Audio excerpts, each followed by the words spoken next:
क्या आपको लगता है खुशी का असली मतलब है पैसा, पार्टी और पावर? या फिर एक शांत मन, दोस्ती और छोटी छोटी खुशियाँ।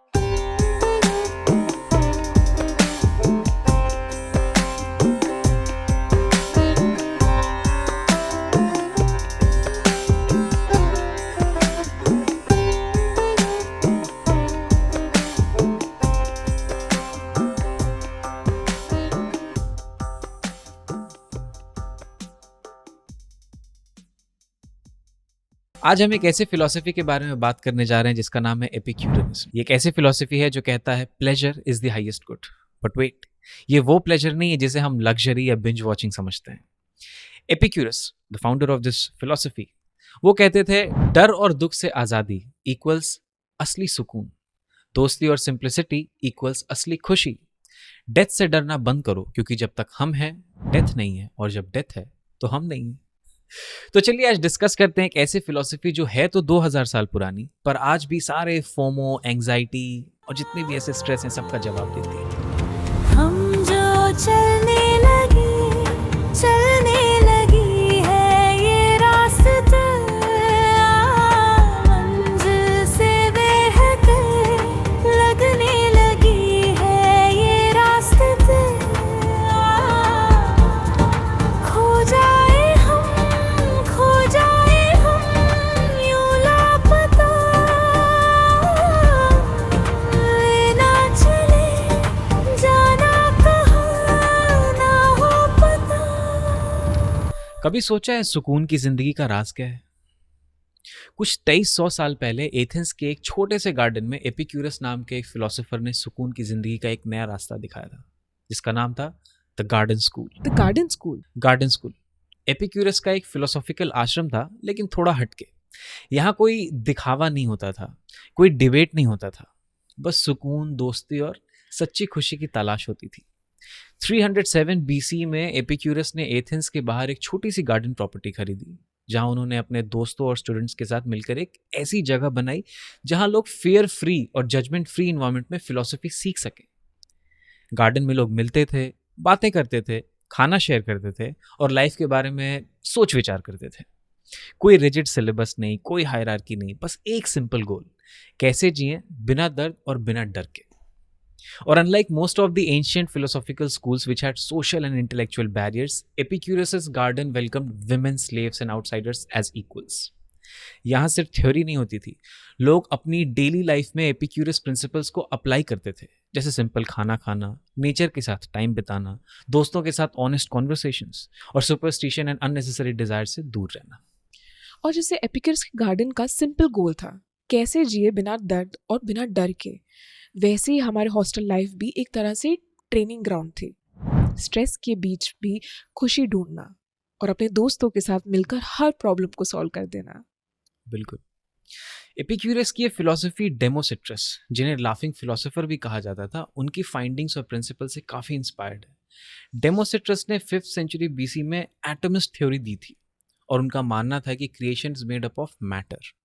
और इसीलिए इस फिलॉसफी का कोर प्रिंसिपल स्टैंड्स है मटीरियलिज्म एंड नेचुरलिज्म, जिनका मतलब ये है कि एग्जिस्टेंस ना कोई डिवाइन ड्रामा है, ना कोई कॉस्मिक पनिशमेंट। उन्होंने कहा नेचर को समझो और तुम्हें सुकून खुद ब खुद मिल जाएगा, जैसे तुम साइंस पढ़ो और तुम्हारी एंग्जाइटी दूर हो जाएगी। इस बात को क्लियरली प्रूव करने के लिए उन्होंने 3 फिलोसॉफिकल एग्जाम्पल्स लिए। पहला एग्जाम्पल लिया ठंडक का। उस जमाने में जब साइंस और टेक्नोलॉजी उतनी एडवांस नहीं थी, लोग ठंडक को भगवान का गुस्सा समझकर डर जाते थे। हर बिजली की गरज उनके लिए एक डिवाइन वार्निंग होती थी। लेकिन एपिक्यूरस ने इस सुपरस्टिशन को तोड़ दिया। उन्होंने कहा ठंडक कोई सुपरनैचुरल सिग्नल नहीं है, बल्कि एक नेचुरल प्रोसेस है। एटम्स क्लाउड के अंदर कोलाइड करते हैं और उस कोलिजन से साउंड और लाइट जनरेट होती है। एपिक्यूरस के लिए ये एक्सप्लेनेशन सिर्फ साइंस नहीं था, बल्कि थेरेपी भी थी। क्योंकि जब तुम समझ जाते हो कि ठंडक गॉड का गुस्सा नहीं, तो तुम अपने अंदर के इरैशनल फियर से फ्री हो जाते हो। फियर डिसॉल्व हो जाता है और तुम्हें एक सुकून मिलता है। एपिक्यूरस के लिए फिलॉसफी का सबसे बड़ा लिबरेशन पॉइंट था डेथ। उनका कहना था कि सब कुछ एटम से बना है, ना कोई डिवाइन स्क्रिप्ट लिखी गई है, ना कोई कॉस्मिक जजमेंट तुम्हारा इंतजार कर रहा है। बस तुम हो एक मोमेंट में, एक बॉडी के अंदर, एक दिमाग के साथ। और जब तुम ये समझने लगते हो तो जिंदगी एक मिस्ट्री से एक मैकेनिज्म बन जाती है। मैकेनिज्म को समझकर तुम उससे दोस्ती कर सकते हो, उसके साथ सुकून से जी सकते हो। इसलिए एपिक्यूरस का कहना था कि डेथ कोई सुपरनैचुरल फियर नहीं है। जैसे शरीर खत्म हो जाती है वैसे ही सोल भी अपने एटॉमिक अरेंजमेंट के डिसॉल्व होने के बाद खत्म हो जाता है। कॉन्शियसनेस एंड हो जाता है और जब सेंसेशन ही नहीं बचा तो पेन और पनिशमेंट का डर ही खत्म हो जाता है। एपिक्यूरस के फेमस डिक्टम में ये कंडेंस्ड है, death is nothing to us. और यही थेरेपी भी है। जब हम समझ जाते हैं कि आफ्टर लाइफ का कोई बर्डन नहीं है तो हम अपनी प्रेजेंट लाइफ को फाइनली ब्रीथ करने देते हैं। एंग्जाइटी जो हमें प्रेस करती थी वो डिसॉल्व हो जाती है, क्योंकि जो चीज़ समझ में आ जाए वो स्केरी नहीं रहती। एपिक्यूरस का तीसरा एग्जाम्पल था फेट का। एपिक्यूरस कहते थे कि एटम्स अपने फिक्स रास्ते से कभी कभी थोड़ा सा स्वर्व कर जाते हैं। इस छोटी सी डेविएशन का मतलब है कि यूनिवर्स सिर्फ एक मैकेनिकल मशीन नहीं जहां सब कुछ प्री डिटरमाइंड है। इस स्वर्व की वजह से इंसान के पास एक विंडो खुल जाती है जो उसे अपने चॉइसेस खुद लेने की कैपेसिटी देती है। और जब हम अपने चॉइसेस खुद लेते हैं तब हम अपने एक्शंस के लिए मोरली रिस्पॉन्सिबल भी हो जाते हैं। ये पॉइंट एपिक्यूरस के लिए बहुत इम्पोर्टेंट था। अगर सब कुछ डिटर्मिनिस्टिक होता तो इंसान सिर्फ एक पपेट होता जो एटम्स की नेसेसिटी के हिसाब से चल रहा होता। लेकिन स्वर्ग का आइडिया इंसान को एक डिग्निटी देता है कि हम अपने लाइफ के ऑथर हैं।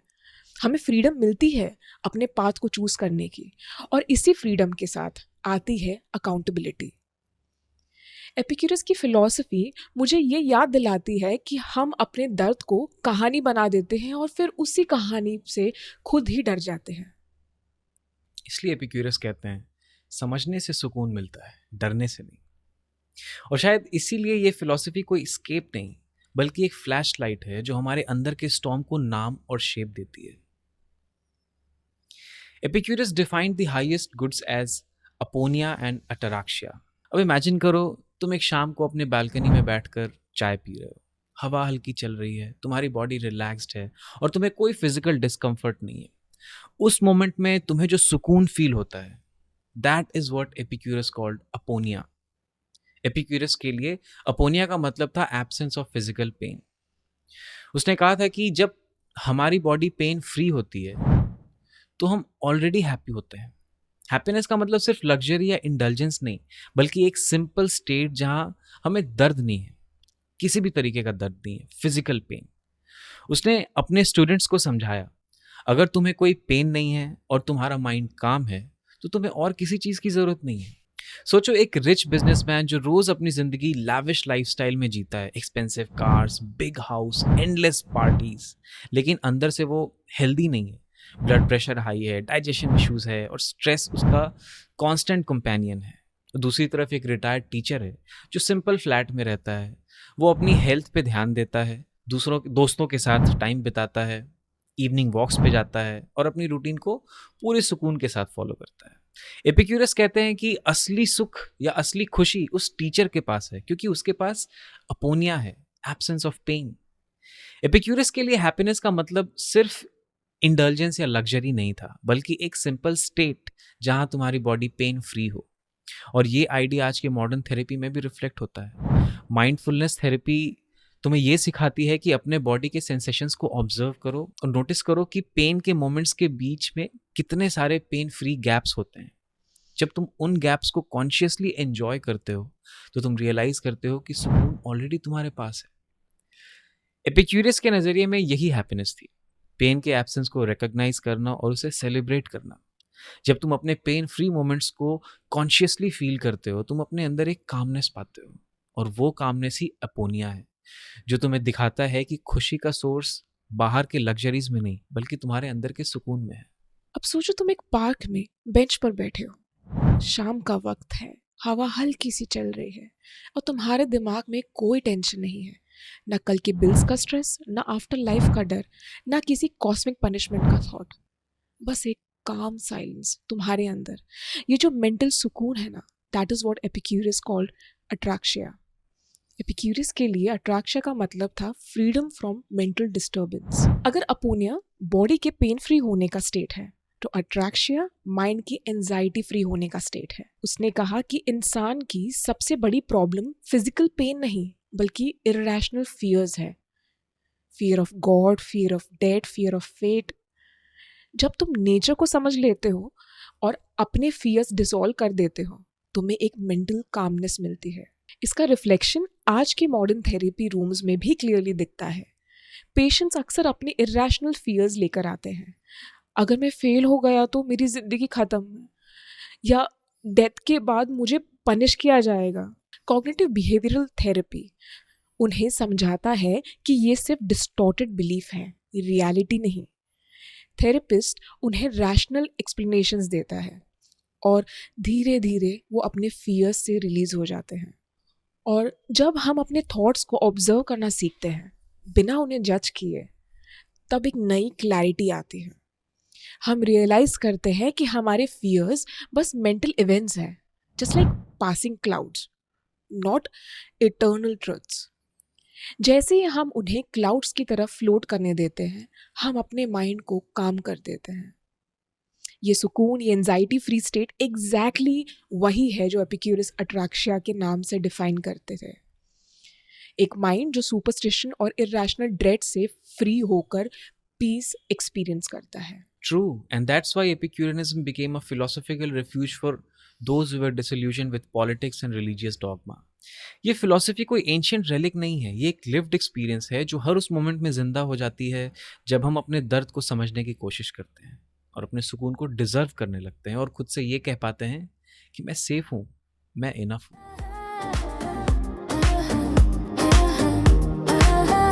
सबकी रोक है, टोक है, नौक है, झोंक है, पर दिल में भी होप है ना। लाइफ थोड़ी हार्ड है, अनदेखी घर है, पर हम भी तो स्टार है ना। कि माना इस दुनिया की हूँ ही नहीं, मैं अपनी ही दुनिया बना। आज के एपिसोड में हमने डिस्कस किया एपिक्यूरियनिज्म, जो कहता है कि खुशी छोटी छोटी चीज़ों से, दोस्ती से और शांत माइंड से आती है। तो सोचो अगर एपिक्यूरस अगर आपकी सोसाइटी के बगल वाले गार्डन में किसी वीकेंड पे यही चीज़ें गा कर सुना रहा होता, समझा रहा होता, तो कैसा लगता?